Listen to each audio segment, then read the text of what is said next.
യുവനടൻ വാങ്ങുന്ന പ്രതിഫലം കേട്ടാൽ ഞെട്ടും. മോഹൻലാലിന്റെയും മമ്മൂട്ടിയുടെയും പ്രതിഫലത്തിനേക്കാൾ ഇരട്ടി. മലയാളത്തിൽ കൂടുതൽ പ്രതിഫലം ആർക്കായിരിക്കും? സ്വാഭാവികമായും മോഹൻലാലും മമ്മൂട്ടിക്കുമായിരിക്കും. മലയാളത്തിലെ സീനിയർ നടന്മാർ സിനിമയ്ക്കായി വാങ്ങിക്കുന്ന പ്രതിഫലം വൻ തുകയായിരിക്കുമെന്ന് വ്യക്തം. ഇവരുടെ രണ്ടുപേരുടെയും പ്രതിഫലം ചേർക്കുമ്പോഴുള്ളതിനേക്കാൾ വാങ്ങിക്കുന്ന യുവനടനാണ് രാം ചരൺ. വൻ പ്രതിഫലമാണ് തെലുങ്കിലെ യുവതാരം രാം ചരണിന് ലഭിക്കുന്നത് എന്നാണ് റിപ്പോർട്ട്. സംവിധായകൻ ബുച്ചി ബാബുവിൻ്റെതായി വരാനിരിക്കുന്ന ചിത്രത്തിൽ രാം ചരണാണ് നായകനായി എത്തുന്നത്.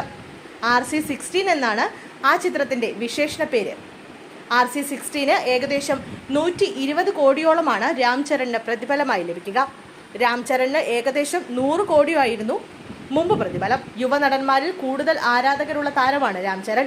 RRന്റെ വമ്പൻ വിജയത്തെ തുടർന്ന് താരത്തിന് വലിയ സ്വീകാര്യതയുമുണ്ട്.